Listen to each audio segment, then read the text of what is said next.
The Conquistadors also carried a matchlock musket that shot a solid lead ball. Not very accurate, but deadly at close range. Another specialty weapon was the crossbow. Now, a crossbow like this could fire a bolt out to an effective range of 100 yards or more.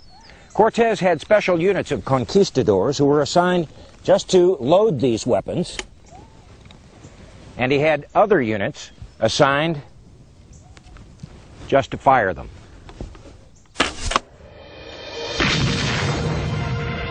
With these weapons at his disposal, Cortés met members of the Mayan tribe.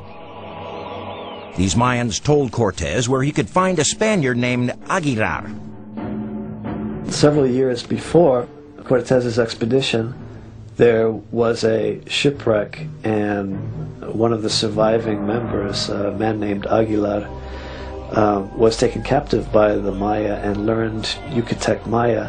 And when Cortés's expedition came along, they realized that he could translate for them from Maya into Spanish. With Aguilar on board, Cortés sailed around the Yucatan coast to the Mayan town of Potonchan, arriving there around 22 March 1519. The natives of this town had given gold to the leader of an earlier Spanish expedition. Cortés hoped for a similar reception. The chief stalled for 3 days, ignoring Cortés's request to come ashore. While the chief prepared for battle, the Spaniards were forced to sit on their ships and wait. Now, Cortés was tired of waiting for an invitation into Potonchan. He readied all his men and their weapons, the crossbows, the muskets, and the cannons. But for sheer innovation, shock value, and usefulness, nothing beats these next two secret weapons. And this was Cortés's first secret weapon, a bull mastiff. Trained to kill and often outfitted with their own suits of armor, war dogs were shocking to the natives. They'd never seen dogs trained to attack men. Cortés's other secret weapon was the horse. He was the first Spaniard to bring them to the New World. Now, he only brought a dozen or so, but on the battlefield they made all the difference. The natives thought his horses were dragons. On the battlefield, that was a distinct psychological advantage. The Mayan warriors were no match for the modern conquistadors on horseback. They thought the horse and rider were one divine being. The native peoples were terrified of the horses. They had never seen anything like it before. Cortés followed with the firing of his cannons. The Mayans were frightened but continued fighting. Then Cortés ordered a rear flank attack, and the bloody battle came to an end. Cortés then collected his spoils of war. In defeat, the natives of Potonchan brought Cortés gifts of food, gold, and most significantly, 20 women. These included one woman the natives called Malinale or Malinche. The Spaniards would christen her Doña Malina. Her language skills would prove invaluable to Cortés and his conquest. She joins the ranks of the Spaniards as a sexual object. Only she has a great advantage over the other women. She knows Nahuatl and Maya. Doña Marina knew the languages of the Aztec and the Mayan empires. Cortés suddenly had an important tool of conquest, the ability to communicate. Through Aguilar, he could speak to Doña Marina, and through Doña Marina, he could speak to the Aztecs. With his newfound translators on board, Cortés pressed on. He decided his march on Montezuma should begin further north. So, in April 1519, he sailed across the Gulf of Mexico to present-day Veracruz. At Veracruz, Cortés met natives forced to pay taxes to the Aztec Empire and to Montezuma. Cortés immediately was aware that these people were not happy, and so he had an inkling that perhaps this empire was more vulnerable than he had thought previously. This vulnerability was good news for Cortés. He would have to exploit every weakness to take down Montezuma. Included in Montezuma's empire were over 9 major ethnic groups. The emperor had a firm grasp on the Valley of Mexico, and his power spread out from there.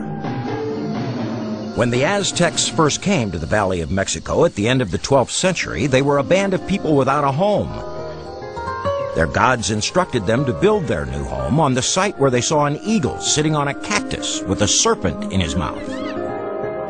Modern-day Mexico City occupies the spot where Montezuma consolidated his power in the Aztec capital of Tenochtitlan. Built as an island in the middle of a lake, the city appeared to be as impregnable as it was beautiful. The Aztecs emerged as an empire in 1427. They only really began their major expansion in the mid-15th century. And as they expanded out, they had a series of peoples they had overcome. To control his empire, Montezuma had spies everywhere. He'd been tracking Cortés since the Conquistador landed in Mexico. This sort of intel was critical. Montezuma needed to know every shifty move this conquistador made. Knowing the Spaniards had a great lust for gold and gems, Montezuma sent an emissary with gifts for Cortés. Montezuma hoped these gifts would pacify the conqueror. He pledged continued gifts on one condition: that Cortés stop his march and not come to the capital, Tenochtitlan. The emissary reported to Montezuma that Cortés was coming anyway.